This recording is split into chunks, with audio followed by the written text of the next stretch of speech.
Hey everybody, this is Mike, and you're watching the Reelblack podcast. And today we have a very hot topic. I'm gonna start by playing the trailer, and then we're gonna be joined by my co-host Jason Clue. So hang on just a bit.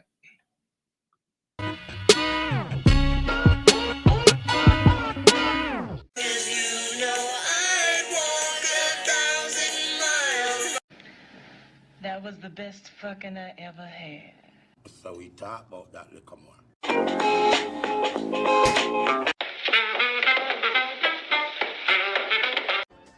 Now, children, what do you say when you meet a nice man? Are you my daddy? Out of my road, nigga. See this motherfucker right here? This motherfucker think he's special. Got to have vision.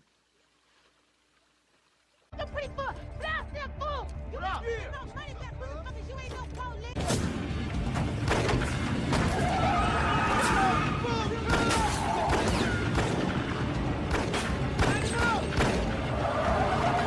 No money and a black girl too. You pay the right price and Stupid freak. Ain't no balls there, bitch. Could've fooled me. With your pretty brown skin. So that's the trailer, edited very adeptly by our co-host of the Reelblack podcast, the author of 21 Rules of Blackness, Jason Clue. Welcome. Thanks, Mike. Good to be here again. Oh, absolutely. Reelblack podcast. Absolutely. Yeah. Yeah. So already a hot topic. We've gotten a lot of comments. Hopefully we'll have people able to call in. But before we start the conversation with guests, I, as normal, it's like there's a disclaimer or presentation that goes along with this, right? Yeah, absolutely. Yeah. So just want to go through a presentation, have a discussion. If people want to chime in and give us their thoughts, you're more than welcome. We look forward to it. We look forward to the discussion because that's what it is. At the end of the day, is a discussion. Right. And as I have to make it mention again, if you tuned in late, we had a disclaimer.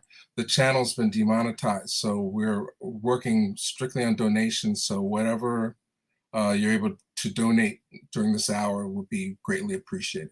So the information is down below on the screen. The Cash App for Reelblack and PayPal is right there. No pressure, of course, but if you're enjoying the conversation, please consider making a contribution, a donation. Okay, so how do you want to start?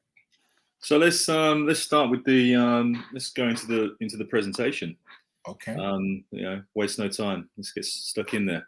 Okay. So let's go to the so this is going to be a discussion about the depiction of black men and women in film, how we're portrayed. I suppose you have a discussion at the end of it and find out who gets it worse or who gets it better, who comes across better, who comes across worse. I think that's what we want to try and establish at the end of the conversation. But I want to just talk about how we're going to look at this. So we're going to look at it, break it down into different sections, different segments. So how are black people depicted throughout the different social classes? So we've got ghetto to working class, and we've got middle class to upper class, how they're depicted differently. Now, the reason why I've got that painting on there of a man, some man looks like he's beating a lion up with his bare hands, right? Mm-hmm. The reason why I've got that picture there, because there's a Aesop fable that I read many years ago, and it was a story about it was called The Lion, the Man, and the Statue, or in this case, The Lion, the Man, and the Painting, where you had a lion and there was a man, and they was having an argument on who was the strongest, right? And this argument was going back and forth. The lion was saying lions are the strongest. The man was saying no, men are the strongest. So the man said, okay, look, I can settle this argument. He took him to see a statue in the town centre. So he took him into the town centre, he said, "Look, right in the square." He said, "Look at that." And there's a statue of a man ripping a lion, apart, beating the lion up and ripping it in two. He said, "There you go. Look, that's your evidence right there. Yeah, you can see there's a statue there of a man ripping a lion in half." And the lion said to the man, he said, "Yeah, but who built the statue? Wasn't it a man or a lion?" Exactly. Yeah. So it's the same thing with this. So we're going to look at some of the roles in movies, and we're depicted pretty poorly, right? But then you have to remember who's writing the scripts, who's putting the words in our mouth, who's giving us the check to appear in the films. Yeah, so we're never going to be the best version of ourselves on film. Very rarely you see that. But we're just going to look at that now and the different types of roles that we get. Okay. Okay, makes sense.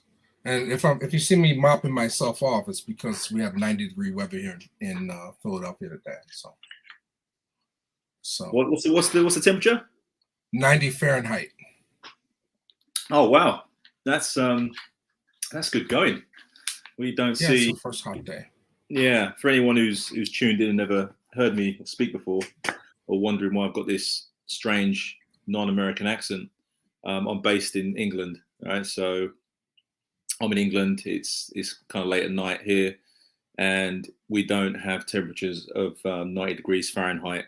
We had something in the line, probably in the region of 65 maybe. We've had that, and we've been really, really happy to have that. Yeah, it's been cold. T-shirt weather. 65 is, for us. It's Susan says it's 57 degrees Fahrenheit in Chicago.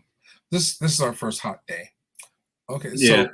But it's making me sweat. I don't want to turn the air on because it'll affect the sound. So yeah, perfect. No problem. This may, if you fast forward this may start to steam up. Okay. Right.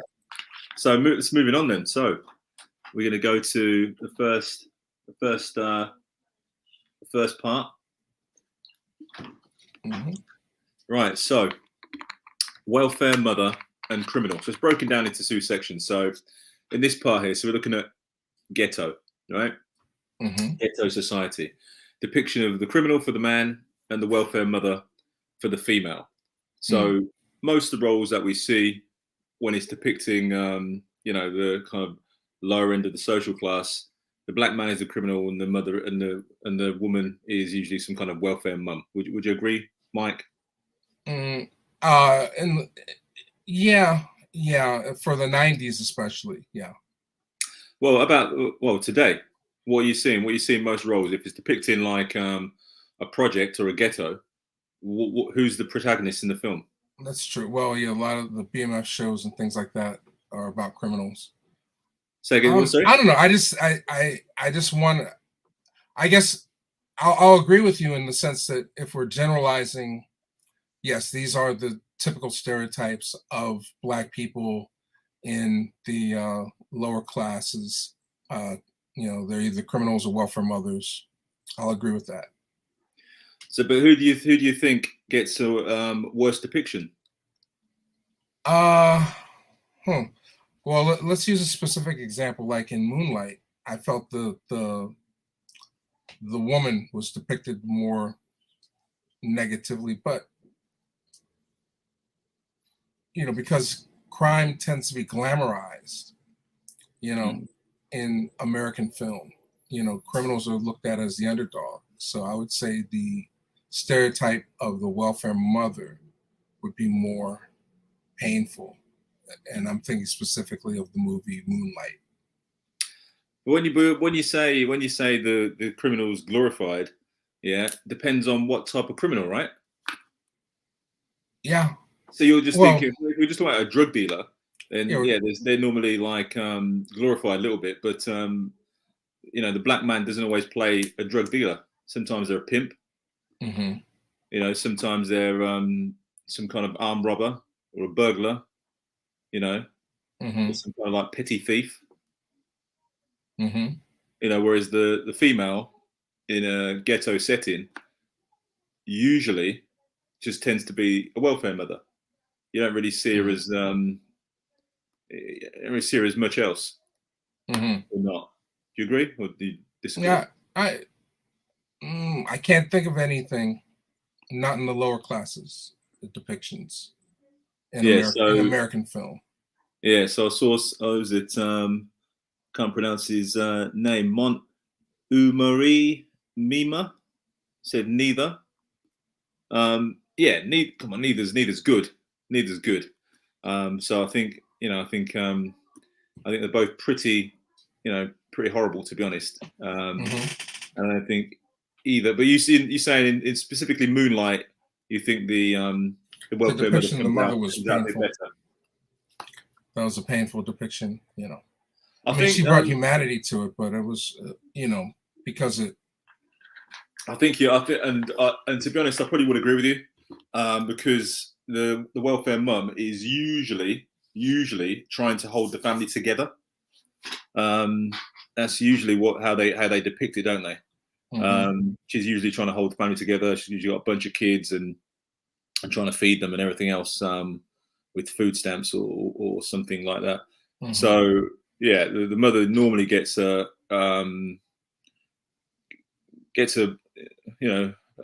better rap, I guess, when we're going into like a ghetto environment. The female usually does. So circle gets the square. Say again, sorry. It's an American reference. Circle gets the square. It's from the Hollywood Squares TV show. Oh right, okay. We didn't get that over here. We didn't get that show. What's that? Good point. The prostitutes is lower than a welfare mother. Wasn't nothing wrong with Claudine. Who's Claudine? Claudine, the movie with James Earl Jones and Diane Carroll. Right, okay. He's going back a bit then. What about Jodie's mother, Juanita, in Baby Boy? Was she on welfare? Yeah, she was, wasn't she? Well, it appeared she was. Yeah. Yeah, but don't know. Was she good then? Was she bad? He didn't need to explain. What was she? Did she come across well? Yeah, if people want to jump on, they can. I'll put the link here. Yeah. So what you do, if you want to join the conversation verbally or on camera, just click that link on your phone, have your camera ready, and enter the studio. Oh, Mia is it's a good one. Black men and women are equally demonized in the white media. The question is, when are we going to stop supporting the mainstream media with our money and attention? I couldn't agree more. We need to be making our own movies and having more control over our own image. But until that, I suppose we have to have discussions like this about these negative images that keep getting, yeah, and truth be told, we create a lot of these images ourselves at this point. There's a lot of hood flicks out there. You say that there's a lot of hood flicks, but what came first, chicken or the egg? Are they being made because they'll get the funding, or are they being made because they think that's what the audience wants to see, or are they being made because the people who are making them just don't have that much imagination, or are they being made because they believe they're showing us? I don't know which one is it? Abusive mother or mother that allows new boyfriend to bully son or rape daughter. Yeah. Okay. Yeah. There's a lot of that, but we move to the next. Go on, Mike. Well, I would say there's also you say lack of the creator's lack of imagination. There's also the desire of some creators to reflect their reality, which is such, and that is helping to perpetuate a stereotype and reinforce white supremacy. So yeah. Okay. So moving on.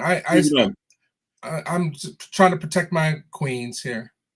Okay, so then we've got the angry black woman, and then we've got the abusive husband stroke boyfriend. Yeah, is another depiction that we see.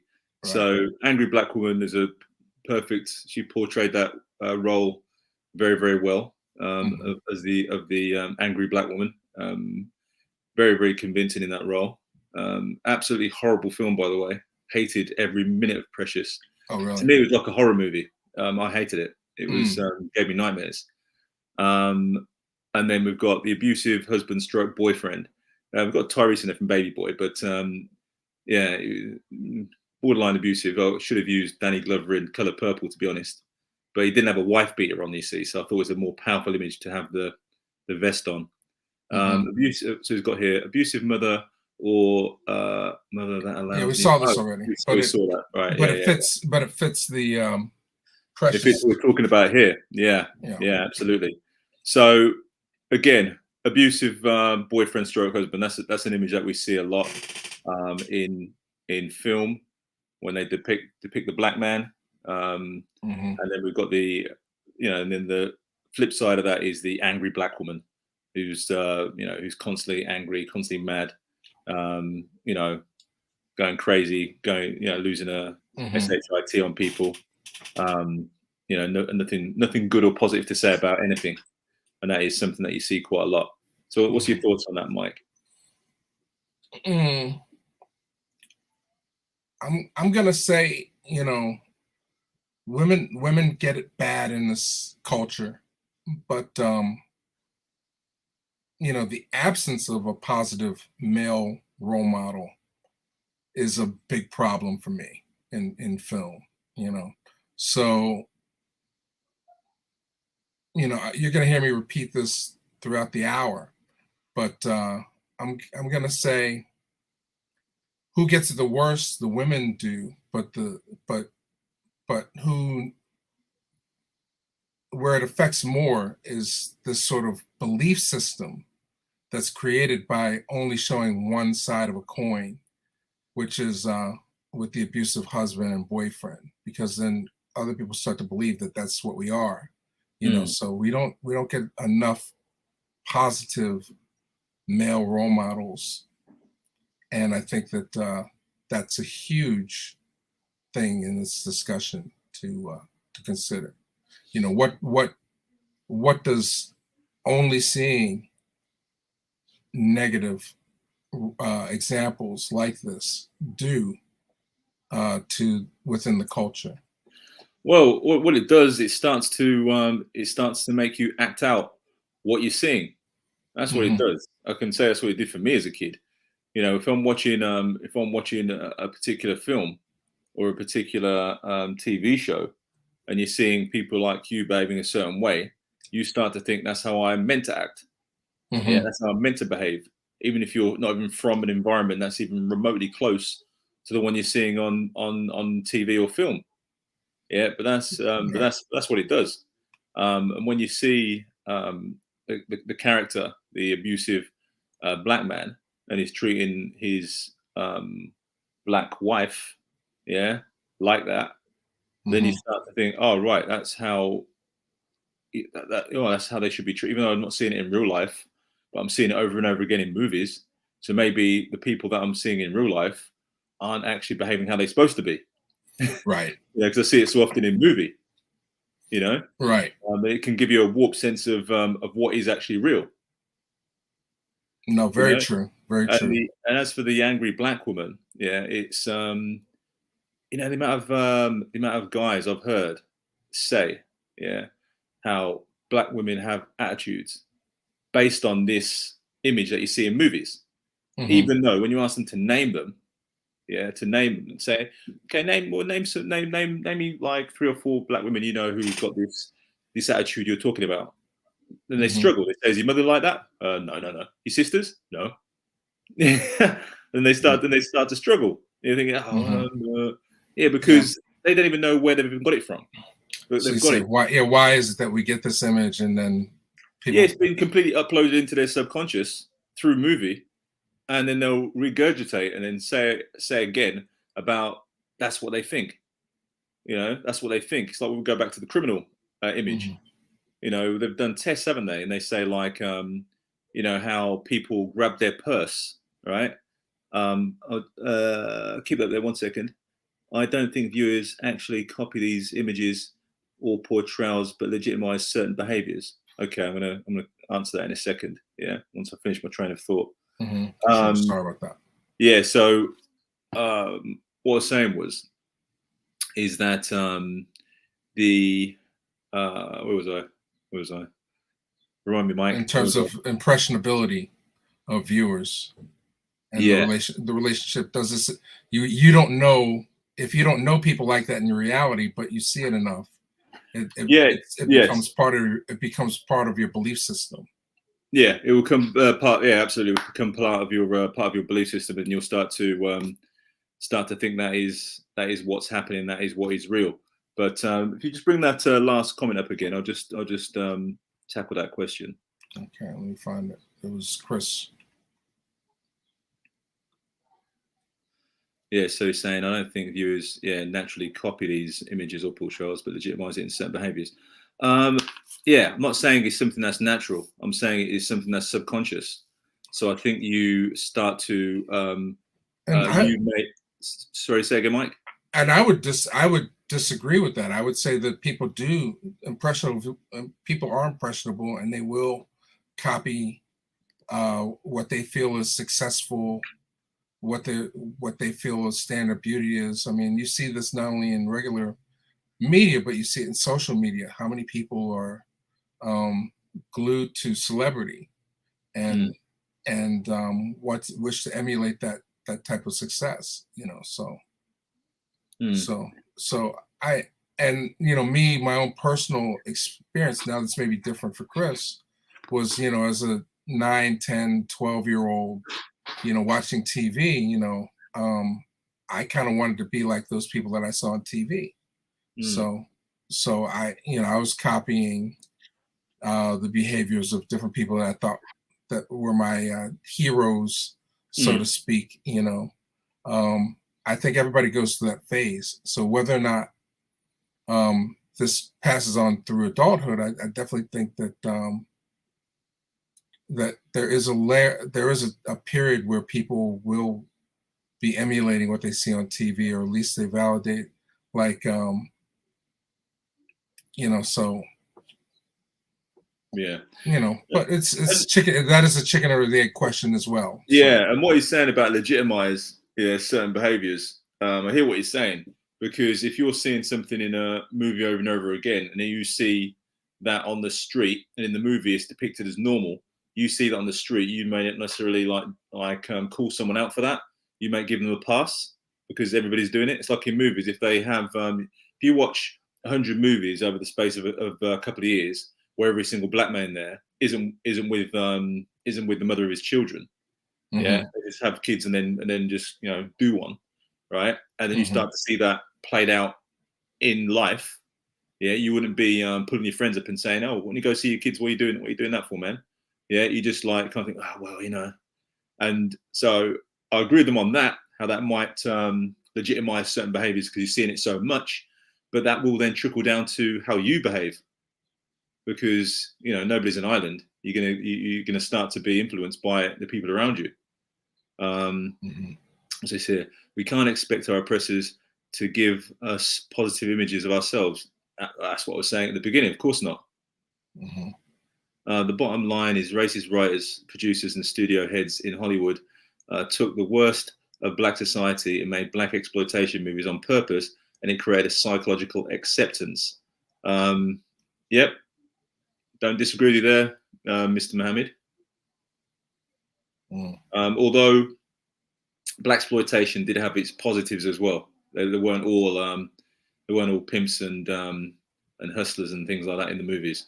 There were a few good ones, but not enough. Well, a lot of people were pointing to Claudine and Julia on TV as positive examples.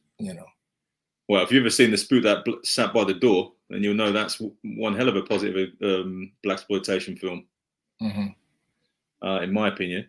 Right. Okay. So on this one, then, who's coming out better? Who's coming out worse?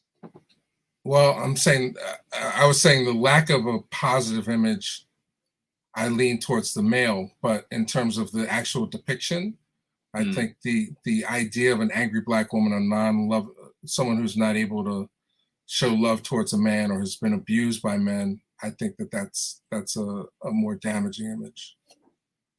That's more damaging than the abusive man. Okay, it demonizes our community as a whole for being fit for marginalization, mistreatment, imprisonment, and disposal from non-black. Yeah, there you go. There's another one as well, because we're assuming that it's only black people watching these films, when it's not. You know, white people are watching them too. And if the images are going in our head and we're interpreting them a certain way, they're going to interpret them the same way. And I just remembered where I lost my thought. That guy just reminded me. So I was saying they did a test, where they asked a group of white people how they feel when a black person approaches them on the street. Yeah, like walking behind them or something. They all said, I feel uneasy, and if in my car, I'll do my window up and lock my door, or I'll clutch my purse, and these things here, right? But then they said we asked black people the same question, and they gave the same answers to white people. Yeah. So then, what does that tell you? It's so the two things are: the black people who really are all criminals, or we watch the same TV and film as everybody else. We're influenced by the same fears. Yeah, exactly. Yeah. So, I'm in the middle of Philly. There's places I won't go. So, and why wouldn't you go there? Because they're dangerous. They're dangerous. They're in reality they're dangerous. It's not like they're people masquerading as thugs and drug dealers and violent people. It's that we live in an oppressive system where certain neighborhoods that's the only means of survival. So, but Mike, one I don't know, maybe you can tell me, or someone in the group can tell me, because I'm not from America, but I have visited a few times, and I have been through some what you may consider some of the more non-affluent areas. And in my experience, what I've found is that people tend to only do harm to people who they know. If that makes sense, right? So what I'm saying is, if like it's very rare, or it seems very rare, that you just walk through a neighborhood, so-called bad neighborhood, and then someone will just slit your throat. That may be true, but if it does happen, it ends up on the news and it creates a greater sense of fear. Like earlier this year, there was a kid who was a student at Temple University, which is in the middle of the hood in Philadelphia, and somebody tried to rob him, and he ended up being murdered. So that made news here in Philadelphia for like 3 days.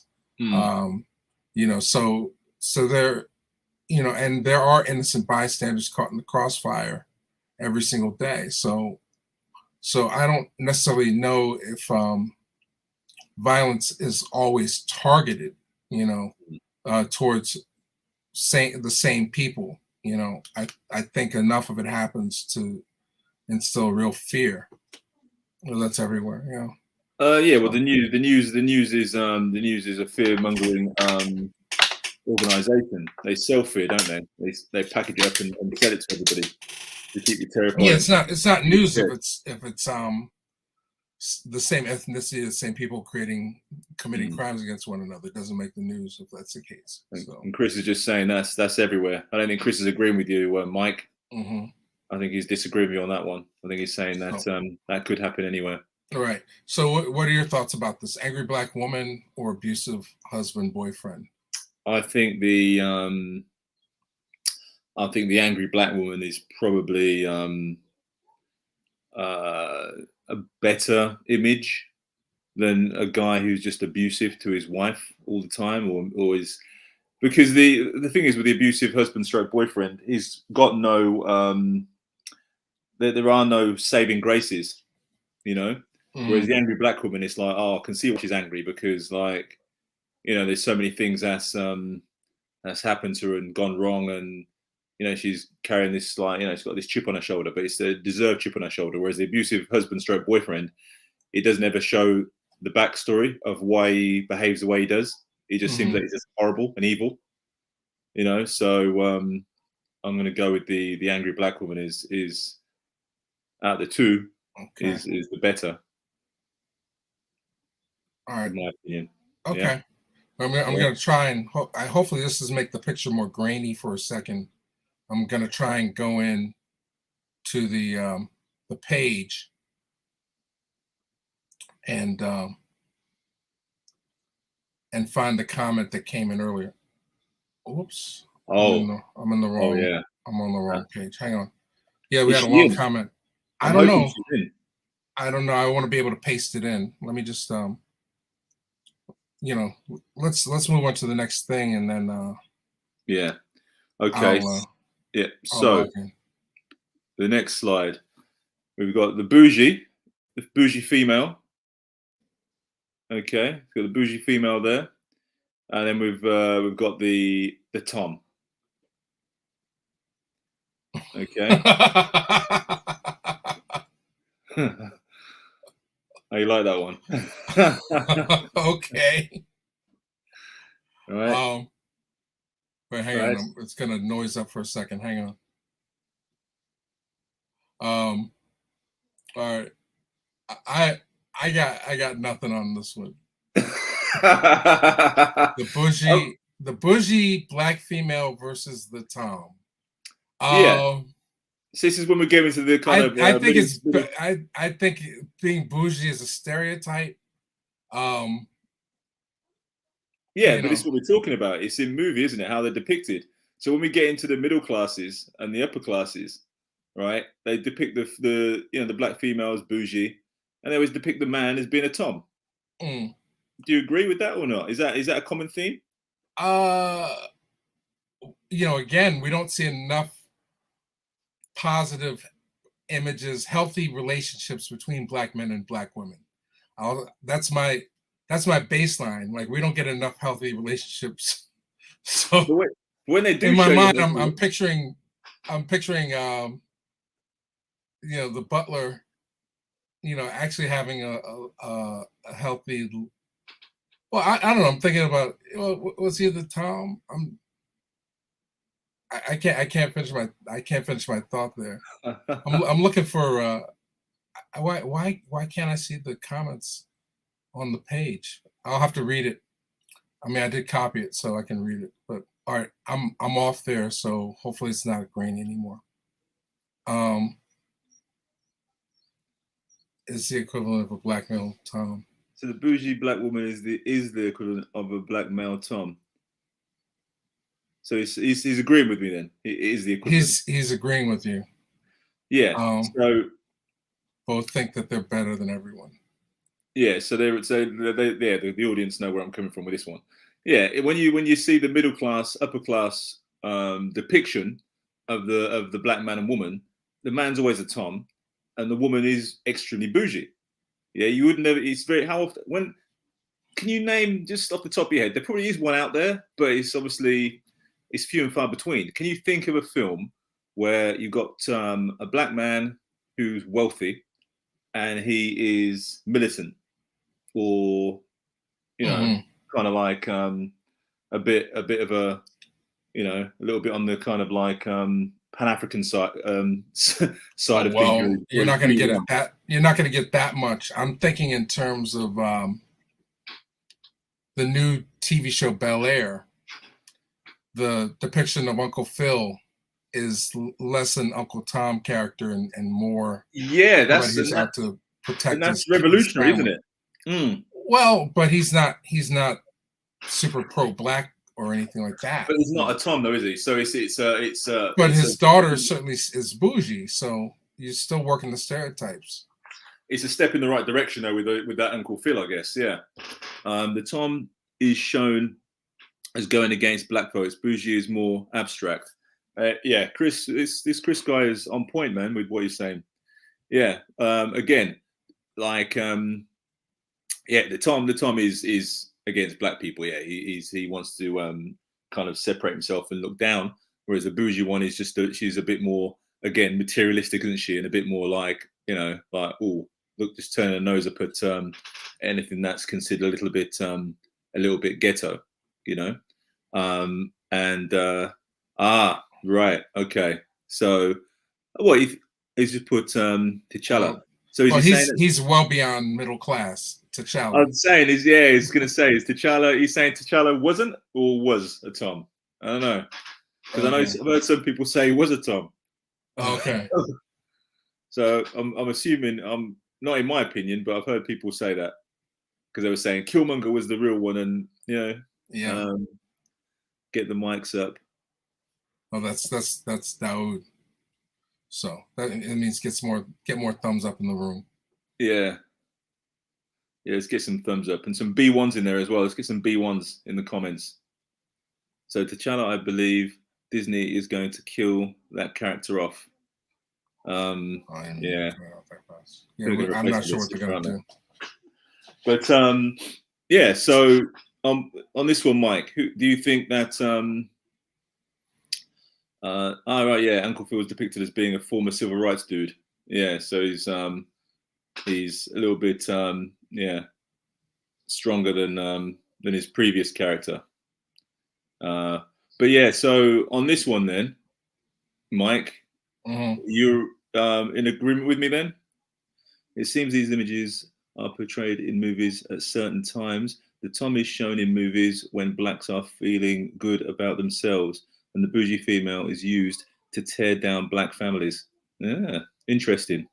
Yeah. Well, characters where they're not centered around family. They're centered around money and things. I think that's a problem, and we see it a lot in this capitalistic, materialistic setup that we have here.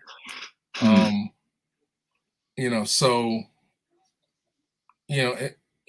and we're relegated just to consumerisms and being customers. So being bougie and materialistic female, if it's not counterbalanced by other characters, like a lot of times when we see that character, it's counterbalanced by other friends in the circle.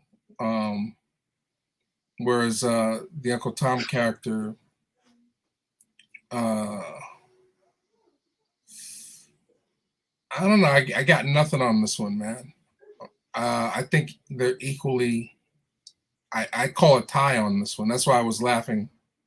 Yeah, you call it a tie. You don't think one is better or worse than the other, then? Okay. I think I mean, I would say the bushy black female character is usually within a subset of depicted within a subset of other black women that reflect diversity. Yeah. So there'll be the rich friend and there'll be the poor friend, like the Living Singles show, or the have and have nots. So there's a counterbalance that often happens with the bougie character, whereas a Tom character typically operates as a sellout. I'm trying to think of a second example. The Butler image is so powerful. Well, the thing is, right. If you used to ask the group, if you used to ask the men in the group, would they, regardless how conscious they are, how militant they are, and say, would you consider dating a bougie female? All right. I think a lot of them would say yes, they would. If you used to speak to the women in the group and say, would you consider dating a Tom? I think the majority of the women would say no. I don't know. Am I right or am I left? You're on point. You're on point. There you go. Look, yeah, funny. Hillary on Fresh Prince was a brat. That's what Chris Dragnet said. But I bet Chris Dragnet would date Hillary. Jasmine Guy in a different world. Because and again, I bet Mo Weems would date Jasmine Guy. Yeah, that's the point I make. Is they'd be thinking, oh, I can work with that. I can try and change the bougie girl. But the Tom, most women are just turned off by Tom, unless they're already, 2 steps in that direction already. Well, let me pull up this conversation before we move forward, because I feel like we're about halfway through or a third through. Yeah, yeah, a bit, yeah, we're about third, two thirds. Two, okay. This I couldn't pull it up on the screen. There's a long comment that's in the comment section from Zebi from 2 hours ago. She says, "Well, I have to say that it's rare for this channel to discuss Black women in film at all. So it's unfortunate that Black women are only now being brought up as a comparison to Black men as to who's got it worse. A common plague in the Black community is suffering. If discussing Black women honestly, you must discuss one, the use of biracial actresses in the erasure of Black women versus the ratio of biracial actors and Black men. Two, how half the top 10 leading and highest paid actors in Hollywood were at one point Black men for over a decade, while Black women were rarely given an opportunity to even be the love interest, let alone be lead in the movie. Three, the predominance of Black men dressing up as grotesque versions of Black womanhood to movie franchises that made millions.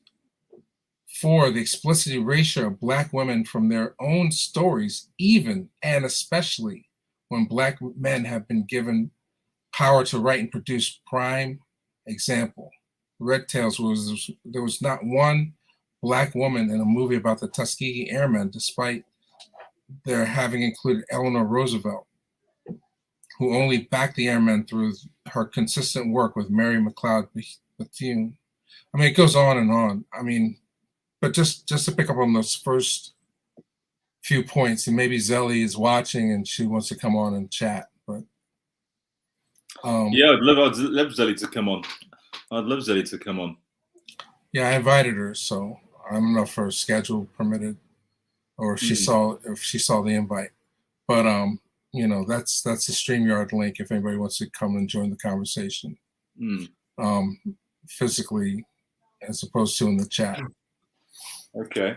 So maybe what we'll do is we'll go through the rest of this presentation, then we'll invite some more questions to I know you can come on and just jump on and then discuss what we've just been discussing in its entirety. Okay. Yeah. Sounds like a plan.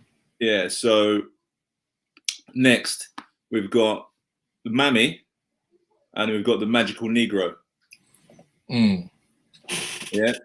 So again, another depiction is the Mammy. Very, very powerful image. It's something that white cinema absolutely love and adore, and you know, they can't get away from it. They just love themselves a Mammy image, not just in film, but in TV, in all types of media. You know, you know, cookery show, whatever it is. I know in Britain there's lots of Mammy characters who get their own TV show if they play up to that Mammy. You know, and helps if they're laughing all the time as well. They do love that. And then the Magical Negro is these are two of the images that I think that more audiences love more than anything. The Mammy and the Magical Negro, in my opinion. Yeah, I would have had a picture of Bagger Vance up instead. I mean, the James Earl Jones in Field of Dreams, he's the voice of reason character in that movie. He doesn't necessarily depict a magical Negro.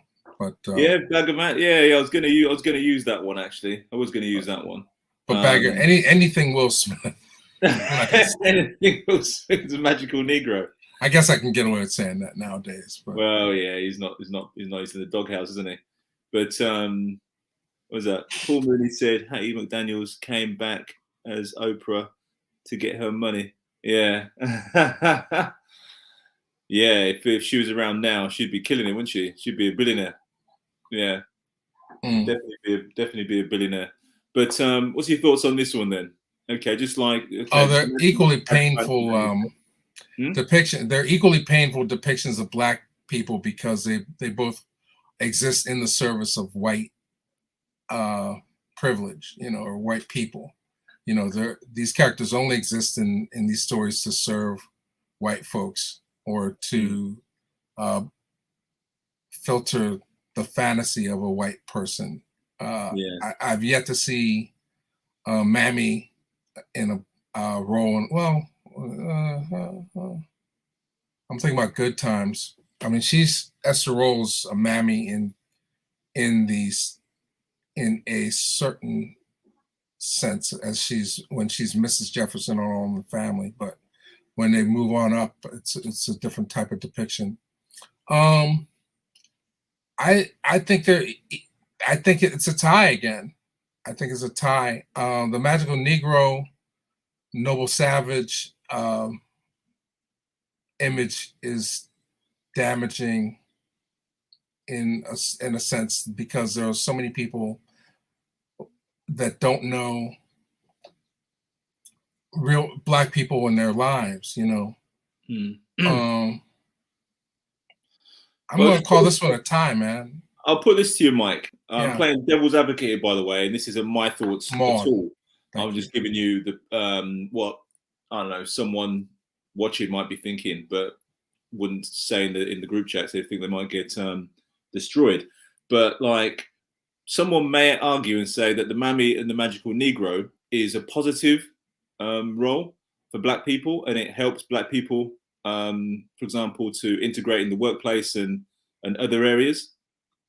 What do you say to that? You know, like say for example, you're trying to get a bank loan, or you're trying to apply for a job, or you're in some situation and someone sees you as a Magical Negro character, and then because they've got that image in their head, they like you more. Yeah, they like you more. Yeah. Oh, you look a lot like Will Smith. Well, you just remind me of a Magical Negro.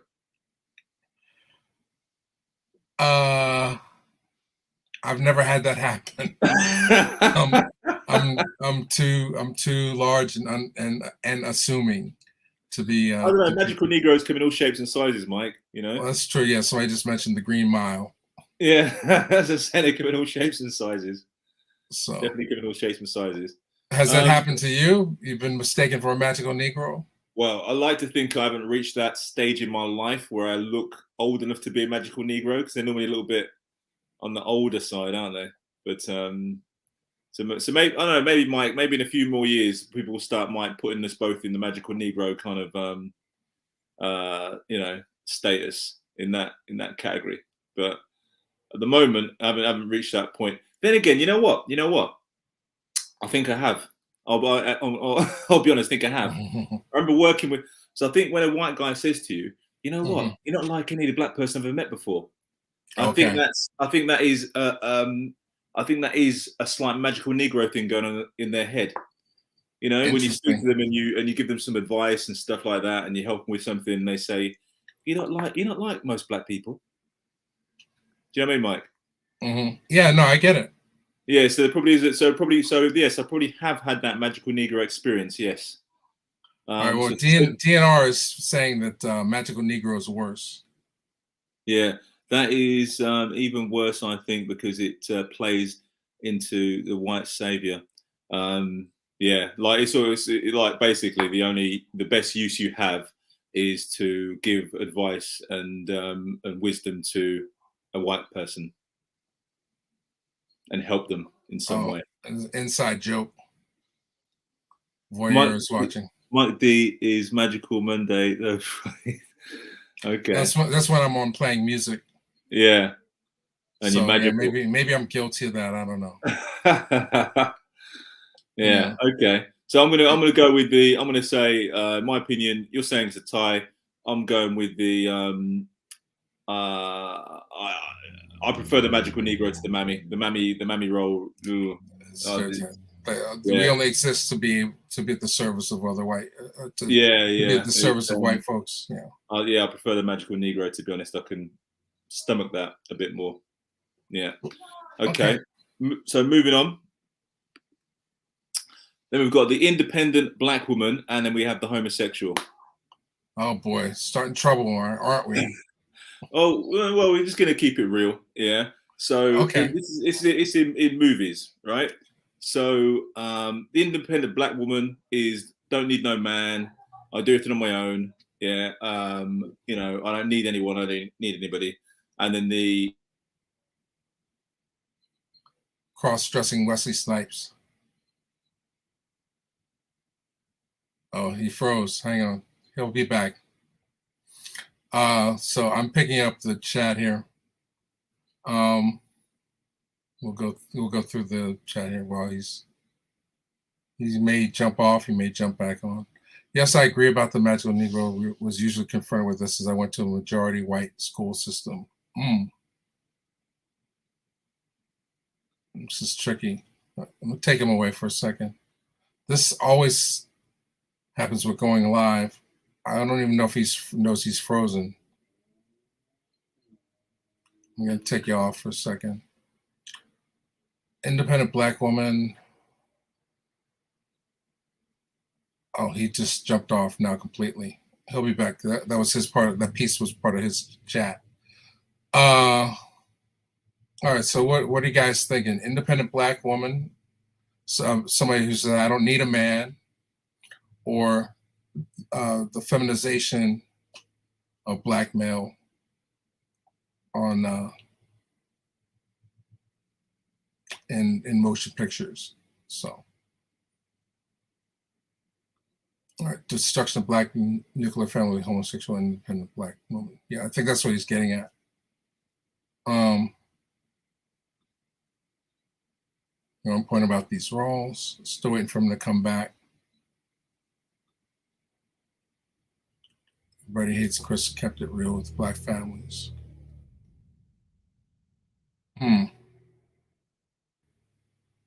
Okay. That's the joint. Internet just went down. Huh. Okay, so let me see if I can. Oh, we don't have the slideshow anymore. Yikes. Yikes. All right, so he's trying to figure it out. He's got no internet over in the UK. It got too hot for TV. Somebody join me if you want. We can talk about anything. We've got about 6 minutes left in the show. If he doesn't join back in, let me just text him real fast. Okay. I'll keep going until midnight.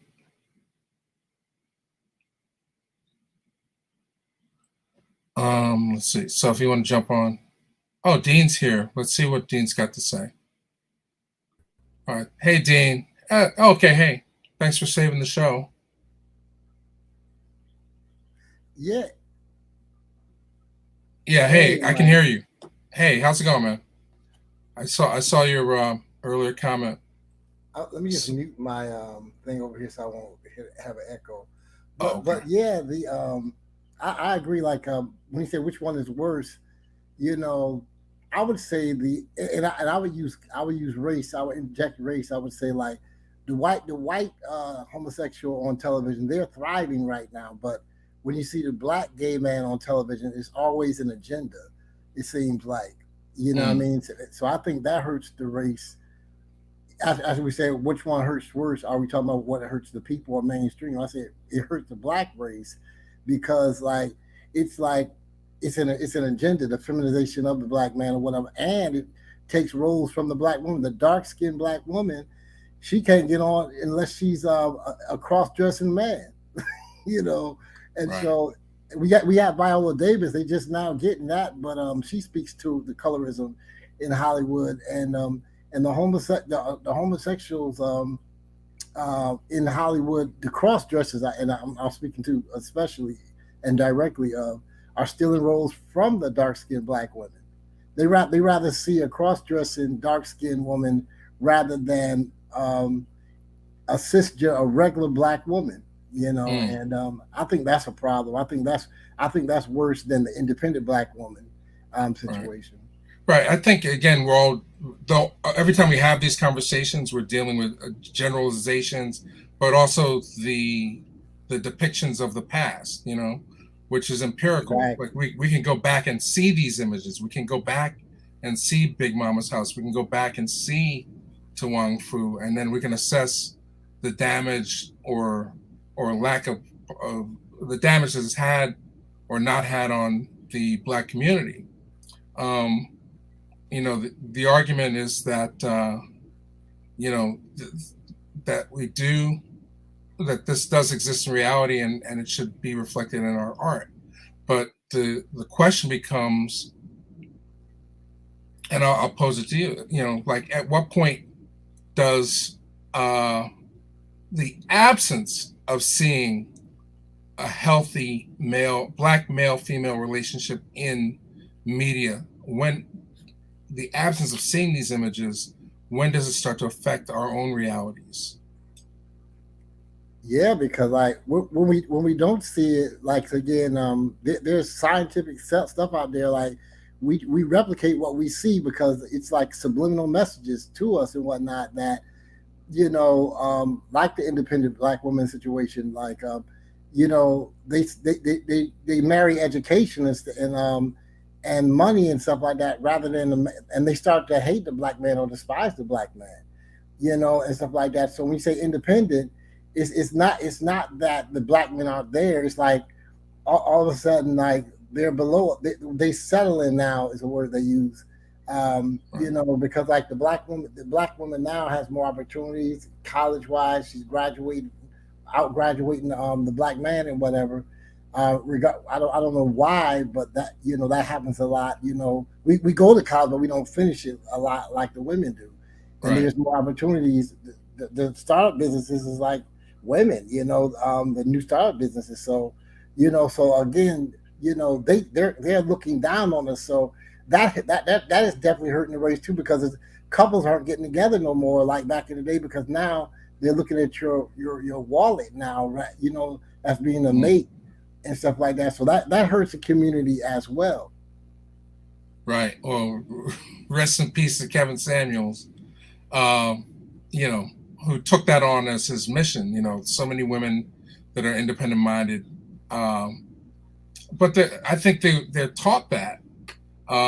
You know, they're surrounded when they are going up the work ladder, or going up the school ladder, the education ladder, and they're not seeing enough people that look like them to be potential mates.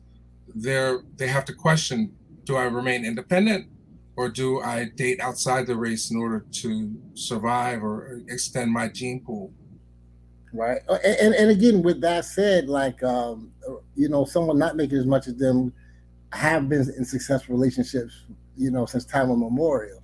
Right. And but if they want a certain bracket, and you got to blame us too as parents, because you know, we tell our daughters and whatnot, marry somebody, got somebody that can take care of you, and we tell our sons, don't get no ready-made family, and both of those things, you know, even how good they might sound and whatnot, it's outdated, because after a certain age, every woman's going to have a child, every man's going to have a child if you're in a dating pool. Mm-hmm. So you can't make that something to look down on them upon. And with the women, you can't say like, well, if he don't make a certain amount of money, he's out of my dating pool, you know, or she's out, you know what I mean? So I think this outdated teaching, you know, some might call it a limited belief. You know, we got all these belief systems that's keeping us from being happy because we're holding on to these outdated beliefs that we have. Well, I mean, people want to have somebody that's on their level, you know, when they're looking for somebody, especially to have kids with. You know, somebody that's going to be able to support their kids or get them, you know, at least get the food into the kids' mouths, you know? So, well, I was just saying, like, if they're making this high level amount of money, the average guy that, just say you're making $50,000-$60,000, he's not poor. You see what I'm saying? Right. If we want to put it into that kind of conversation, he's not a poor man. He's average, you know, like what everybody's making almost. That's not, right, you know, up there like that. But right. You know, you let them they watch this social media, they think everybody balling. Everybody, let's blame social media for that. You beat me to the punch. I was going to ask you, what about the depictions in social media of these images? You know, that are popularized, that seem to be preventing our procreation and or healthy procreation, I should say, because we can't stop people from mating and procreating, but in a healthy way. And think about it's this mental health awareness month. Think about what that's doing to our mental health. People are someone else just committed suicide because they don't think they're not living up to in their minds what social media has, whether it's the bullying because they don't have or this or that and stuff. So people are trying to live up to social media standards of beauty, of wealth, of and when they can't do it, we're seeing suicide now. So that depiction, when we look at ourselves through the gaze of social media, that's a conversation right there because that's dangerous right now, especially now because people are taking their lives now. Okay, I think this is the same. Well, it's a different logo. I got Mrs. M here. I want to add her. Do you want to hang on? I'm gonna add Oh, Mrs. yeah, M. I'll call back. I'll listen. No. We can just bring her in. Hey. Hey. Hi, Mike. Hey, how's it? Is this the same Mrs. Matthews or this is? Yes. This is Mrs. Matthews. Nice. Okay, I see you're active in the chat, so I just wanted to bring you vocally. in. Oh, I love your chat. I love your channel. Mike, I love you. Hi, Dean. Hi, chat. Hi, everybody. I love the work that you brought to this public platform. I'm good. Well, thank you. Okay. Yes, I just wanted to stress upon the movies and the films and how we are depicted in TV shows and movies and commercials over the years, even currently. And what we do in our family and friends and circle, we just make a habit of showing young people things we approve of. If they're looking at something modern and mainstream, we'll say, okay, let's assess it. Let's decode it. What exactly, why do you think they keep perpetuating this imagery, this scene? So it's just about, again, sit with young people. Why are you watching that? What is that you're watching? What do you think that does to your psyche? What effect that has on your body, physiologically, psychology, and some kids just want to watch it and not even want to get into it, but you have to, because this is feeding your soul, like food, visual food. So we show Malcolm X and Deacon Jones and images that, may not want in the to be shown, if you will, because heterosexuals, we're still on the planet. So I don't know if it's the goal to hide and add in cis before you. I don't know. We weren't raised with SIS as a prefix. I don't know what that is, and sounds too close to cyst to me. CYST. No. So just speaking to young people about what it is you're watching, why you're watching it. So would you agree, Mrs. Matthews? And just, showing them other things. And it just takes time and patience, in my opinion. So go ahead. Do you feel like these images have an effect on people's behavior, or they reflect people's behavior? I do. I really, really do. I feel like now I have nothing against any of the communities with the alphabets and nothing against that. I don't want to throw in the regular cliche of I have friends in those communities, but I'm talking about a perpetual bombarding of a certain imagery. It has to be for younger generations, because we older ones are definitely like, we were thrown off, like, well, what is this? What is going on? And so, like my niece, for instance, she was speaking about a rapper, and she was like, I think he's this, and she's seen, she used the term bi, and that's something they seem to only be marketing this to. I'm off topic for one quick minute. The bi thing, they were marketing it to only Black women. Like Black women should consider dating bi or consider dating Caucasian males. Not all women should consider dating these groups, but I'm like, why do they keep perpetuating and marketing it to us? It's very bizarre to single out a certain group. It sounds like an agenda, Yeah, like how you gonna legislate attraction and chemistry? And bully who you should be dating and who you should consider marrying. Not only are they still on TV, it's like they're legislating now to your children at early ages now, wherein Once it becomes a law, the education system has to teach it in their books and all that. And so parents were complaining about this a few years back and whatnot, like the agenda of the alphabets and whatnot, and you know, forcing it as a thing or whatnot, you know, and instead of like and some of us sex education started for us in junior high school, but I hear it's younger now in elementary and kindergarten. I think tampering with the innocence of babies, you know, and the parents don't have a choice of when you're going to and not just introducing heterosexual education. I get it, like, well, we should teach this in case someone touches them, they'll know this is wrong. But usually the parents, you know, should have consent to something like that and teach their own children, you know, at least wait for junior high school. But they're teaching a different type of sexuality to babies and bringing in members of that community to read books in the classroom. Again, this is all on the internet, public information. You can look it up if you like. And I'm just, it's like, okay, did you see the movie Sleepless in Seattle? This is why I love your channel, because I'm a movie buff and an artist myself in my own right. But Tom Hanks, yeah, Meg Ryan, you know. Recall the scene when they walking in the airport. Tom Hanks was the father. His son was explaining to him, and that's not just a scene. It's real how children are connected. The innocence of children connects them to higher cosmic planes. I'm paraphrasing, and I said, "Oh my gosh." So it is believed per study that is why they want to hurry up and taint children, so they don't have that alignment and that connection to, you know, higher purified purity, you know, certain realms, cosmic realms. Also, Sapphire, the author Sapphire of Push, he has a video interview on here with Katie Couric, about 40 minutes long. But in that interview, Sapphire said they do it, speaking of pedophiles, they do that to disempower the child, to like snatch your power before you even get old enough to realize what power is. So it seems like it's a impatience with trying to let a child grow up and, you know, keep the innocence intact. So it's important to really monitor your child, if you can, because I know a lot of parents have to work to pay the bills to keep a roof over the child's head. But just having them around trusted family members, trusted people, you know, take the time to do the work and be mindful of what they're watching. Because my niece was like, she said it like that was the most normal thing that she'd heard of this rap artist. I won't say the name. And like she had a crush on him.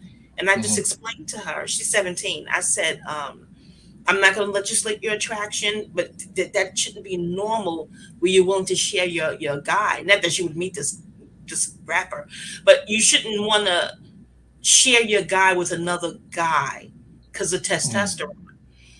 Forgive me my pronunciation, testosterone.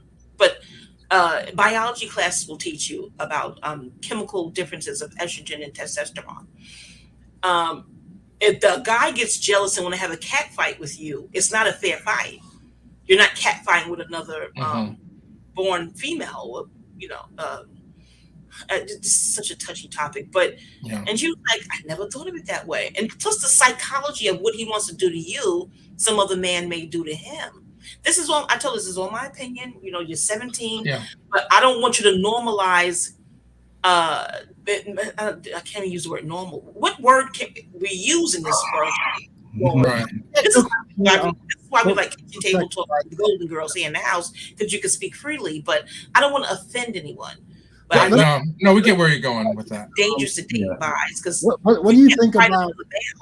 What do you think about that though? The independent Black woman versus and going to the adult homosexual image of Blacks cross-dressing on TV, which is the worst role to you though? What do you think is the worst role? Independence is something that I don't understand how that could be scorned, because I find that in the manosphere or any sphere where women are disliked, strongly disliked, if you are quote unquote on welfare or dependent, they take arms with that, like, oh, you're living off the system. Although we're per Howard Zinn and other books, we're living on stolen land, you know. So, you know, they don't take arms with someone else who steals land and resources. But if you're on welfare or whatever the case may be. So they diss you if you're dependent, and now they diss you if you're independent. So it's a damn if you do and a damn if you don't. So I don't have issue with someone who is self-sufficient. That's bizarre to me if you're self-sufficient financially. You know what I mean? Yeah, I think that. Can I just claim, Miss M? I Yes. missed the first part. Obviously, my computer just went. Yes, Jason Clue. Yeah. Yeah. You okay? It's Miss Matthews. Yes. Go ahead. Yeah. Okay. Yeah, I'm just going to just interject with what you're saying there, or just add to it, Please. or give my little bit of commentary on that. First of all, I'd like to apologise. My computer just lost Wi-Fi connection, which was very, very bizarre. I went to use my my wife's computer, which is also an Apple product, and there was no Wi-Fi, there was no internet on that either. Right, so I had to use my work computer, which is a PC, and that works. So it's almost like there was some kind of sabotage in Apple products as I went to speak what I was about to speak. Yeah, so I know, but we're not allowed to speak like that because we be called CTs. Yeah, it seemed coincidence theory. Yeah, it seemed a bit strange. The Apple products aren't connected to the internet at that moment. But anyway, hey, don't jinx me. Huh? Don't jinx me. Are you using Apple products? Are you using an Apple? Yeah. Oh, okay. I think because I was the one who actually said the words. I think it was picked up and then cut it off. But all right, well, we ask forgiveness from the Apple spirits. So what I'll say to that, we'll just use the term LGBT. Yeah, the algorithms don't pick that up, right? So, but what I'll say with the independent woman is it's the independent woman is a positive in its most in its purest form. What I mean by that is, in its purest form, or its truest form, it's an absolutely wonderful thing. It's a beautiful thing, right? The independent woman. But what's happened through depiction in movie, media, and everything else, they've warped it a little bit. It's got a little bit too feminist, a little bit too independent, and a little bit too anti-man. Yeah, and I think that's the key. It's become a little bit too anti-man. Anti-man to a point where you think, okay, let me just replace this man with someone else. If you know what I'm saying. When I say independent, I mean not the independent woman, a woman who's financially independent, emotionally independent, self-contained. She may not need a feminist group to join a rally and cry. She doesn't need to put him down to feel her self-esteem rising. Sometimes you just don't have a choice. And again, you're scorned for being dependent and needy. Remember that. Oh, you're clingy. So she says, okay, well, let me choose one. Do I want to be needy or do I want to be independent? I'm speaking about emotional independence where you don't even have to join a feminist group for like, yeah, F those men, kiss our butt. You don't have to join anything like that. You're like, listen, Malcolm X's sister, one of my heroes, Miss Ella, in the book, in his biography, the passage where she said she never felt any shame for being her complexion. And this is back in that era where you could, but even now, I think colorist thing is still going on. And I knew I really wanted to learn more about, I love him, don't get it twisted, but I want to learn more about her. I'm like, okay, Miss Ella, all right. So that kind of emotional independence, no matter what's going on in the world, I'm going to go within, I'm going to meditate, I'm going to figure this thing out because it doesn't make sense. You know what I mean? If you got to hate someone, it should be something, what Dr. King said, judge a person by the content of their character, something they actually did to you. Did they steal from you? Did they violate you, take you over your human dignity? To just dislike anyone based on hue never made sense to me as. You still there? Jason, you still? Yeah, Mrs. Elms is here. Yes, go ahead. Okay, there you go. Yeah, your sound cut off for a second. Oh, mine? Yeah. Oh.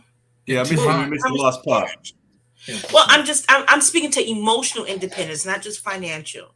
She doesn't have to join a group to put anyone down. Yeah, I hear what you're saying, but what I was alluding to with how the independent woman can start to become a little bit of a negative is when they you know, get a little bit too carried away with that "I don't need a man" rhetoric. Yeah, do you see where I'm coming from with that, Mrs. M? I think we've lost Mike. Can you hear me? Now we can. YouTube, stop it. Stop it. Just stop it. Yeah. Those YouTube bitter bots. Those bitter bots are the angry ones. YouTube Angry don't want to hear bitter truth. bots. How about that shit? I don't want to cuss. Listen. Can you? The point I'm trying to make is, I think you're focused on a group of women who do the rallying call. I'm talking about my friends, that people, the women I'm around. There's no. I don't believe in a. No. She revs up and then it cuts off. Yeah, it's like when she starts to get into. It's absolutely absurd. So we don't even dive into that type of thought process of putting anybody down. You can be emotionally independent, self-contained. You're talking about a particular femme group that feels the need to defend themselves against the manosphere, the MGTOW, or whatever they're called. Yeah, MGTOW, men going their own way. Well, Yeah. they're talking about us. God damn it, we're going to talk about them. And then they get into this ping pong, petty, pesky. No, we want no parts of that. I'm talking about you're in your own. I don't know. I don't want to sound too woo woo, but you're in your own soul. You're within yourself. And you're insular. You're fine. That's what I'm talking about. I don't have to put a group down to feel that way. Yeah, no, I hear what you're saying. I was going to go back to the part I got cut off with, and I was saying that it's the role of I ain't going to say the words in case my computer cuts out, but the kind of like effeminate role for the man, the black man in a movie, is another one as well. How they like to portray you. So it's extremes, isn't it? It's like they want to show the black man as threatening and violent and aggressive, or they want to show them as completely so non-threatening to the point where they're like a woman, you know. And it's one or the other, and it seems to be there's more of those roles available now than even the thug. Well, per our studies, the I know this, and Mike, I know your channel gets attention from but okay, per our studies, remember Chris Rock had a stand up. Let me do a lot of quoting here. Chris Rock had a stand up, and he was saying, this is in the 90s. He was saying, the ones who run the country or rule the world, rather, they're built like him. They're small framed. They're frail. I'm paraphrasing. They're frail in stature, and they're pale. They're pale males. And now they use the term incels, or they're either Chris Rock didn't say that word, incels. He didn't say they're either GAY or they're PEDOs. I don't know what you can say, but they're of that type of ilk behind the scenes. So it's alleged that they're severely envious of the alpha, straight, what's called black man. Right. So that his mere image bothers them. He could be quiet, just minding his business. He's not even doing power to the people type of speak and talking points. He don't have to be talking like Malcolm X or Dr. King. He'd be completely quiet. His image alone bothers them. So they don't want that image in movies anymore, on TV shows, commercials. No, they got rid of James Evans Sr. His mere image annoys them, because little black children, what's called black children, brown babies, will have a template in case they don't have a father in the house. They will have a template of, okay, that's a man. Right. I can emulate that. No. Allegedly, per studies, these are online studies too. They don't want that anymore. So that's why the roles look like they do. You know what I mean? I'm not saying it's right. I don't think it's right at all. But that's why it's important we monitor what the babies are watching and show them old movies, and where you can see the late Jim Kelly, the martial artist. His handsome self, sweet Jesus. But no, you can show them Deacon Jones. You can show them, no, baby, let's look at this. Let's look at, and I think they killed Jim Kelly off early in the Bruce Lee movie. And I'm like, no, don't look at that part, baby. But you want to show them the images that they don't want them to see. You know what I mean? It's like I've never ever seen the end of of the Nat Turner movie. I didn't go see that either. No, I watched it right up until the rebellion. Then I left the cinema. I wanted to see it because when Nate Parker was at the Breakfast Club doing an interview to promote it, when he said that they use Nat. That's nothing with history, studying history. I feel like the MURDER is not, because Mike, I don't know what you can say on your channel. I'm trying to say. Okay. I don't know why that isn't enough for some crazed barbarian Caucasoid. Can you say Caucasoids? Listen to me. Well, I mean, say what you want, and we'll apologize for you later. Yeah, just I've been called a little eccentric and hyperbolic. Just bear with me, fellas. Okay. They said Nate Parker out his mouth said this. They use his skin for. See what happens. See what happens. Nat Turner's skull is like a family heirloom, something that they, oh heavens. And I read about the who they call Tasmanian devils. See what happens? Yeah, I know. It's crazy, isn't it? It's like the moment she starts speaking certain things. I'm gonna take her away. I'm gonna take her away. Just Oh, sweet Jesus. Can you hear me? It keeps cutting off. Every time you go to hit us with those gems, it cuts out. Every time you get a drop of gem. Don't get too hot. I mean, I think I'll speak. I mean, basically, we're saying the same thing. I mean, my perspective. We are. My perspective on it is healthy black male female relationships have never been allowed to be depicted in film for the reasons that you're stating. And even though we're pushing for more diverse and more representation, you know, we still, even though we're seeing more diversity and more representation, we're also still being reinforced with this lack of positive imagery. And I think that's a fair thing to question. Why is that? You know, and how can it change becomes the next aspect. So I'm enjoying this conversation that we're having. I think you have to. I just answered you. Can you hear me, Mike? I don't know. Now we can. Yeah, I think just don't watch it. I haven't seen The Help, the Butler. What else was out? And my friends are like, "Why do you have to see it and decode it?" Because my friends will still see these things. Queen and Slim, and I have not seen. I haven't even seen Queen Sugar. They said, "No, you have to watch this stuff and decode it." And I'm like, I don't want to watch it because I don't know. It just seems repetitive what they're showing us. Get Out's one of the best films I've seen in the last 30 years of black movies. I saw Get Out. Yeah, I saw that in the theater. We went to see that in the theater. Yeah, I watched that 3 or 4 times in the movie theater. Yeah, couldn't get enough of that. The positive black couple in film is a threat for some reason. Absolutely, you're absolutely 100% right. Answer me this: you're probably both, married and whatnot. With close to 500 years of this pure hell. What would make these NFL players, or do they have a choice? What would make these NFL players in these sports still date a Karen or a Becky, for lack of a better adjective right now, because I don't know all their names.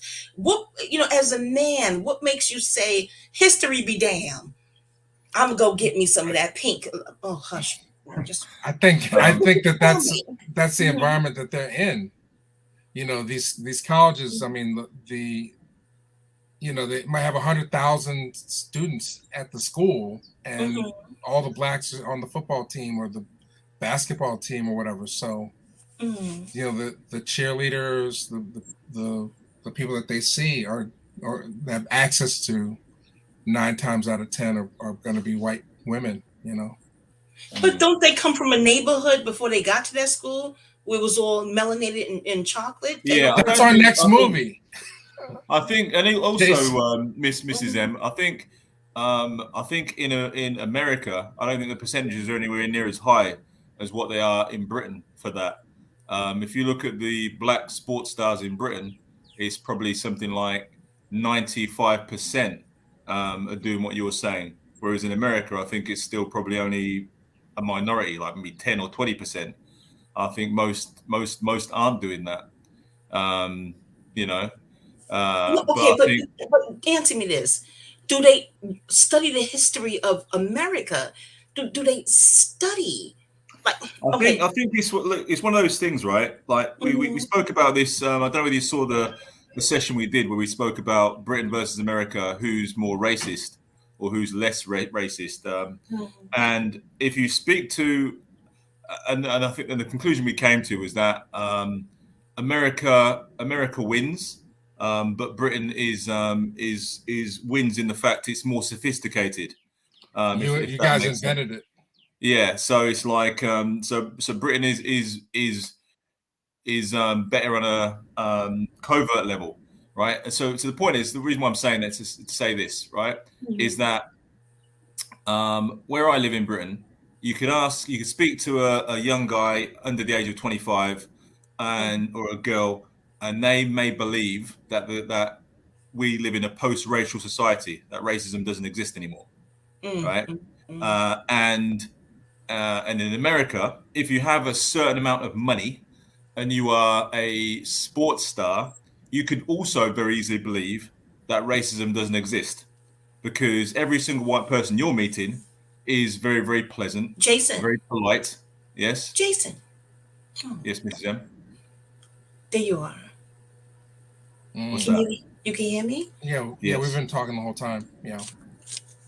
Oh boy. Did you miss anything? Did you miss what I said? I heard if you live in America and you're sports, but I think I get your general gist. Yeah. So if you're a sports star in America, right, and you've got some money, and you're in a certain social position, you can believe that racism doesn't exist either, because every single white person you meet is going to be very polite. They're going to be going to treat you a certain way, and they're all going to be very pleasant. So you'll think again that racism doesn't exist. So when you meet, you Becky or you Karen, as you pointed out, you're not thinking about you're not thinking about what happened 200 years ago. Yeah, you're thinking about what's happening now, and you're thinking, well, Becky is really, really nice. She's a nice person. You're not thinking that Becky's grandfather owned, or great grandfather owned your great grandfather. That's not going through their head. All they're thinking is, this person's nice, and I want to get with this person. And they sometimes they might be thinking, if they think a bit deeper, they're going to be thinking, oh, you know what? Maybe we can be the change. Maybe we can, by getting together, it's going to improve race relations. Yeah, sometimes that's what they're thinking. I don't think they give it any thought deeper than that, and they think that that was all in the past. Okay, listen, go back 200 years. Did you hear about the rapper Freddie Gibbs? I just learned his name, and I like to look up people interviews. I'm a voracious reader. I'm a study addict. Did you hear about Freddie Gibbs? What happened with him? Okay. Well, what happens? What made me say, well, let me look up who he is. So I looked him up. He has an interview where he's with a therapist, and he's talking about what happened to him in Austria, where he was with him and his friends were with some girls. I presume Caucasoids, and I guess they were getting it on, but he didn't be bothered with this girl who's claimed that he did something to her, like a Tupac thing. That's what I'm saying. Even if you don't go back 200 years, they don't know Tupac's story, Mike Tyson's story in Indiana. And I read the book Inside Ring. Let me finish. So he says, well, I wasn't with her. What y'all talking about? Come to find out, the girl said, oh, I had a dream he did that to me. Wow. They took her word based on a dream she claimed she had. And then he said, he's in another country where he doesn't speak the language. So he said they put him in a cell with some Caucasoid with a swastika, right? And then the guy is speaking another language. He's like, oh, Lord. Go on, look at it. Freddie Gibbs and the therapist. Go on, check it out.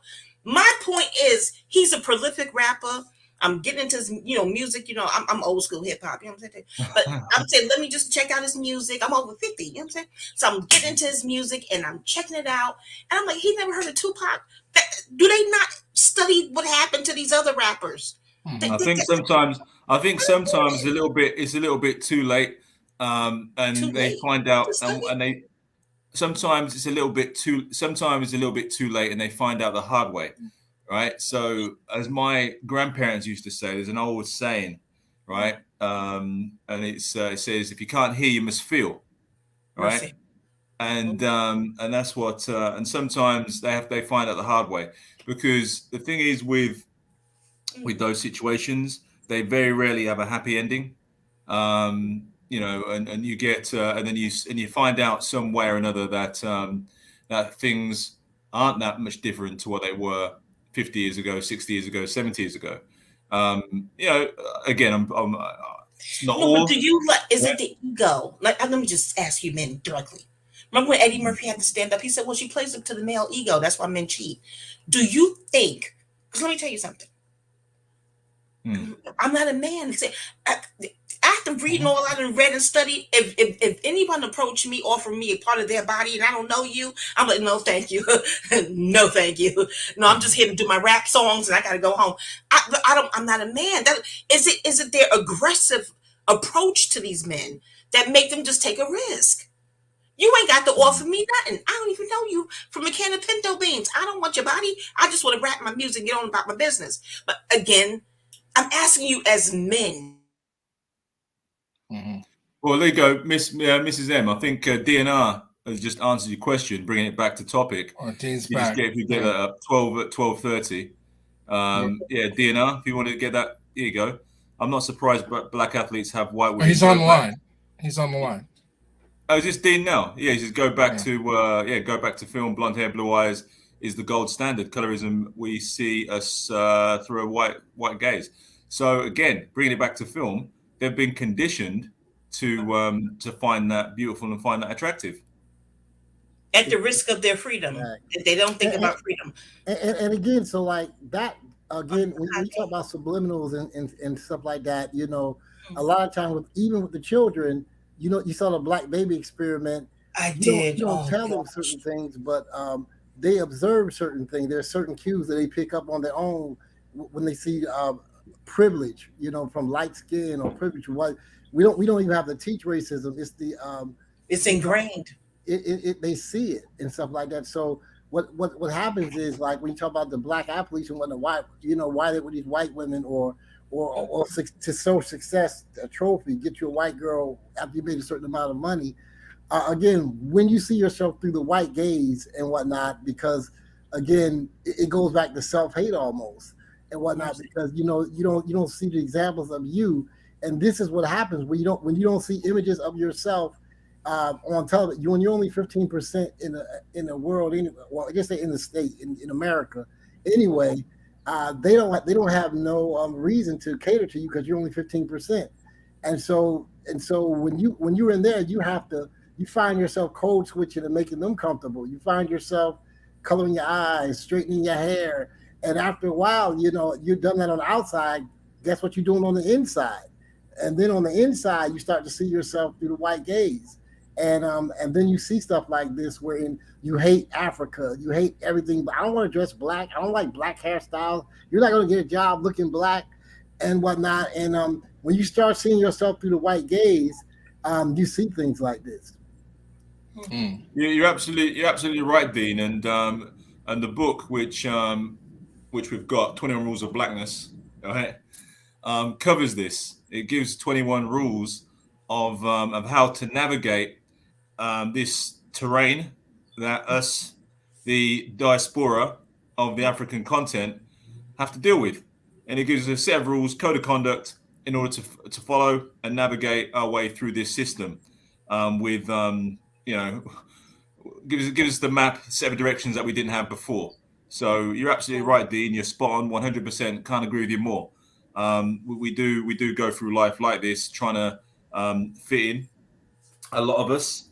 And I think movies and depictions of us doesn't help. It's very damaging. Like we've gone through with the slides. We show our most popular imagery. And if we did the same comparison with white imagery, it would be, you know, you'd see the contrast in how they're depicted and how we're depicted. Right. We still don't have the balance. We're lacking There is balance definitely not the balance and nuance. You know, like Matthew McConaughey, he can play a gay character and get an Oscar, win an Oscar. Dallas Buyers Club, I believe he won for that. But we're still not that level in terms of the nuance. I'm not saying the quality, but the nuance of the characterizations. We're for the most part still falling into the stereotypical roles. I think. Yeah, and a lot of the like I say, a lot of the roles that actors are getting, where they're casting you because you're black, is usually one of those roles that we spoke about. If they're casting you, if you're like, I was looking through, for example, Will Smith's filmography before we come online, and seeing how many roles has he done where he would fit into one of those, one of those categories, and there's not many. But then he's an exception.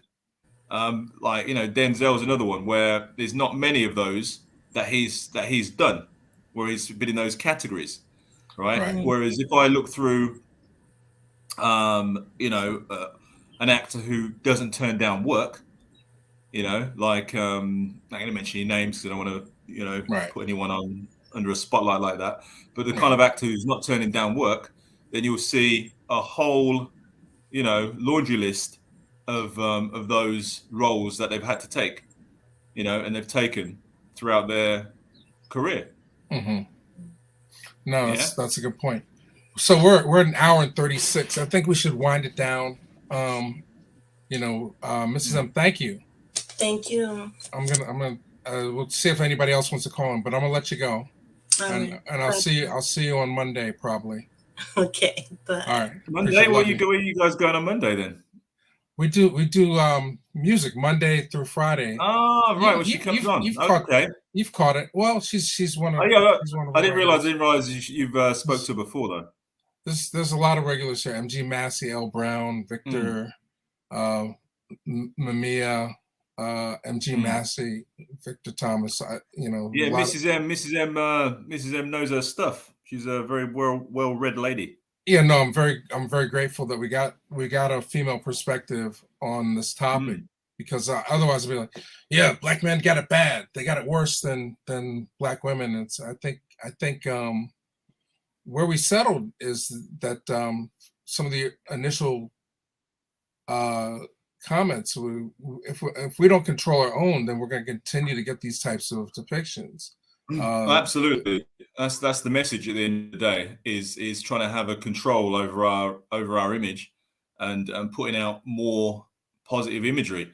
And the thing is now with social media, and we have more control over that, so we can put out imagery of ourselves positively, and bombard like social media with positive imagery of ourselves doing constructive things, and that would then it would negate all the negative imagery that is coming from which is manufactured negative imagery.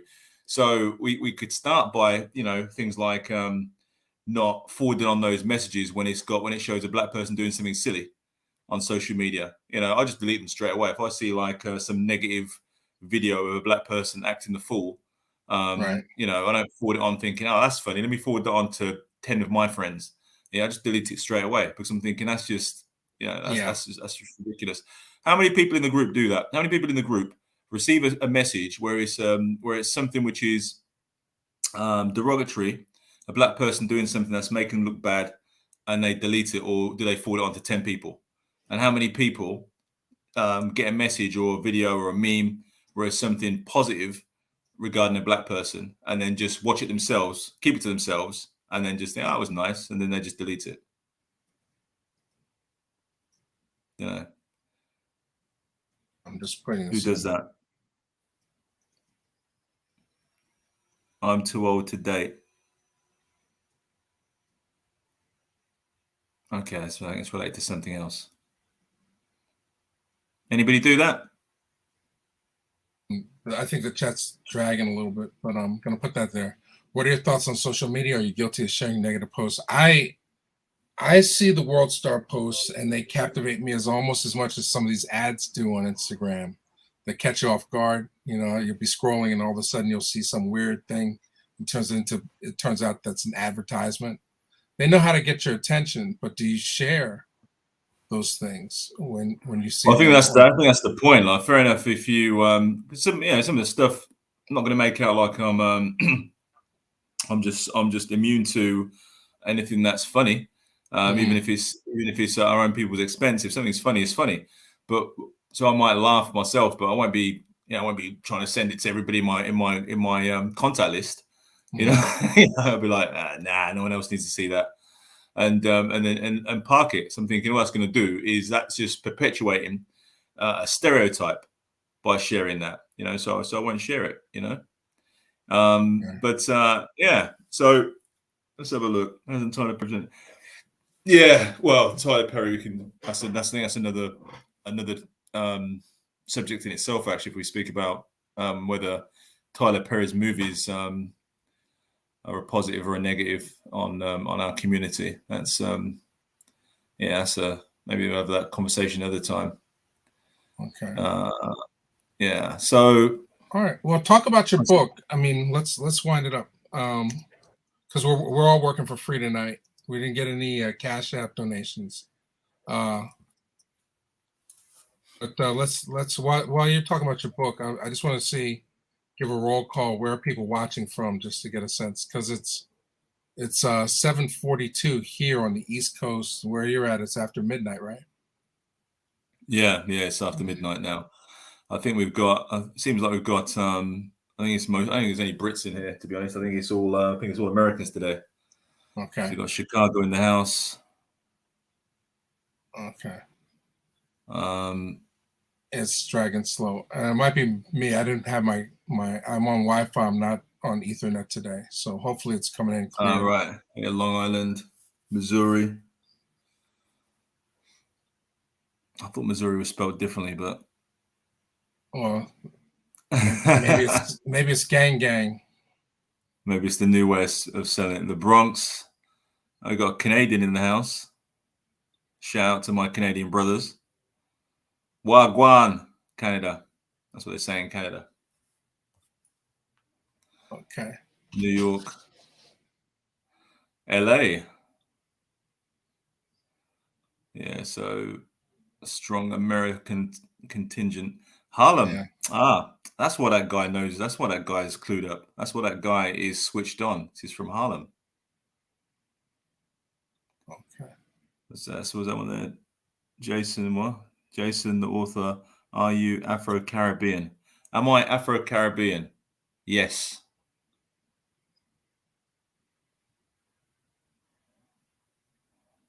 Yeah. Grand evening, good brothers. Yeah. So look, Foxy Moon's back. Yeah. Foxy Moon came on last Foxy time. Moon. She's in the Bronx. Yeah, Foxy Moon. So, I mean, come in the chat. I mean, so what's the verdict? So I think do black overall, men have it worse in movies, or do black women have it worse? I think it was the black woman's depiction maybe might edge it. You know what? Oh man, I think it's the men. The men have it worse. I think the men have it slightly worse. Oh gosh, it's a tough one, you know. I thought it was gonna be more clear cut, but it's kind of like it's a coin toss for me, you know, Mike. It really is a coin toss. Well, as a black man, it frustrates me not to see more positive depictions of myself, and I'm sure that. Well, that's what I'm thinking. Black women would feel the same way. That's what I'm thinking about their images as well, because it's not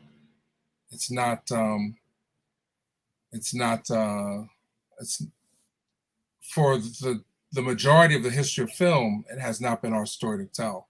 It's like the image that you showed earlier with the man defeating the lion, you know, until the lion gets to tell its tale. But I don't know. Are you optimistic or pessimistic about about the I future, think seeing that we have more control over these images? Do you think we'll still fall into these stereotypes? No, I personally think that we have to, we've got to take control of our own image. So we've got to put out images of ourselves, positive ones, and stop sharing any negative ones that perpetuate the stereotype, because no one else is going to help us.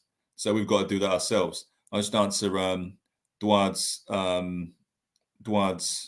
question. What is Spanish? Oh, right. So he's I'm not saying I'm Afro-Caribbean like some kind of like I'm proud of that or something. I'm black first before anything else. I'm just saying that's just relating to my heritage.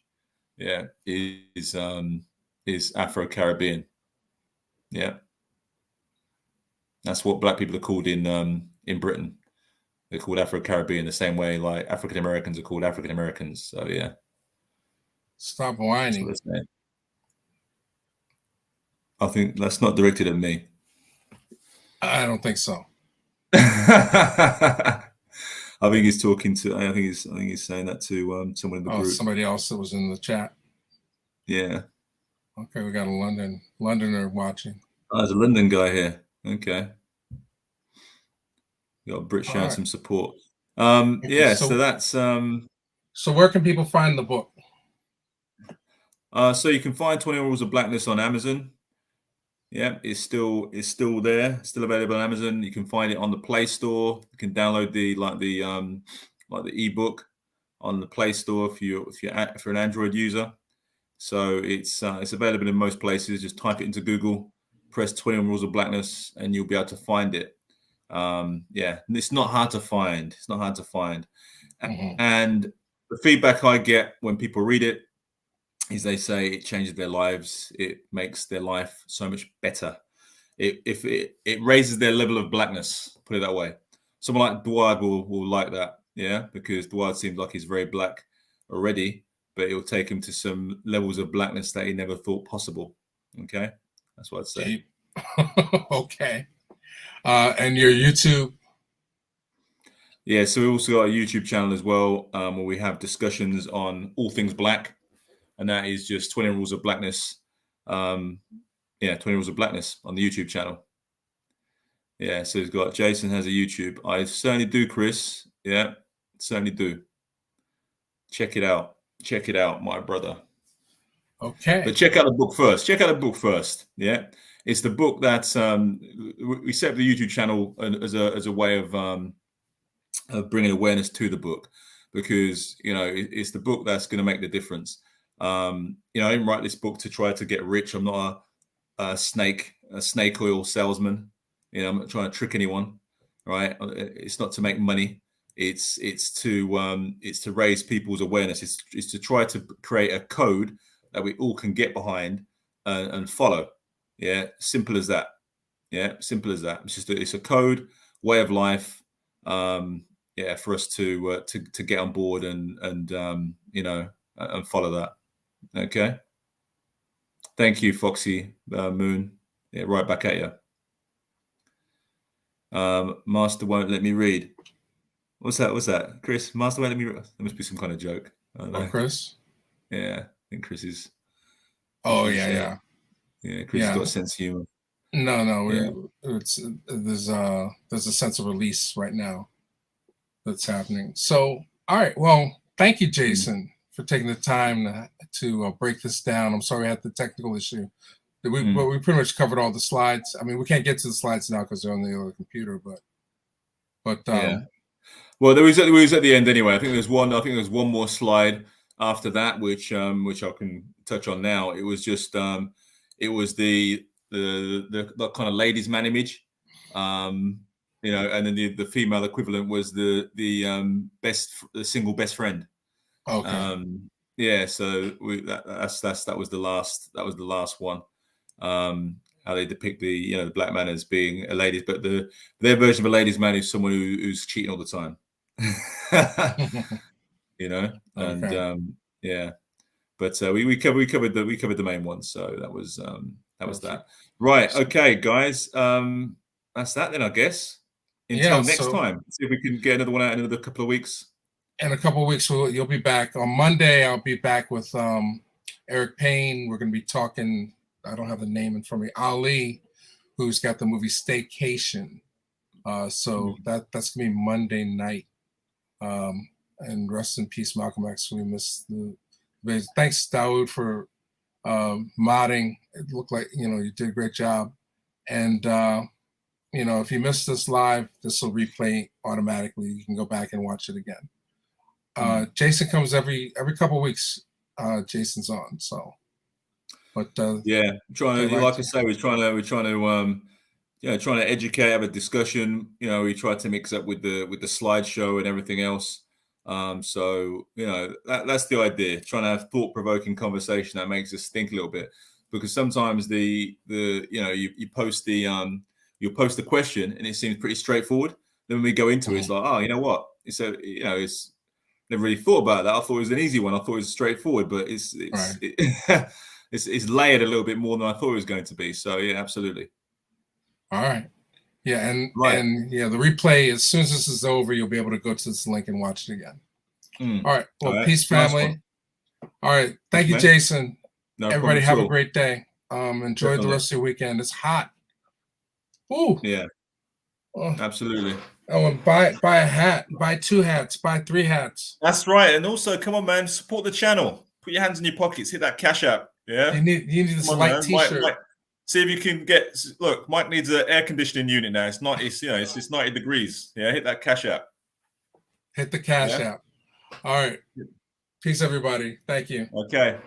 See you guys.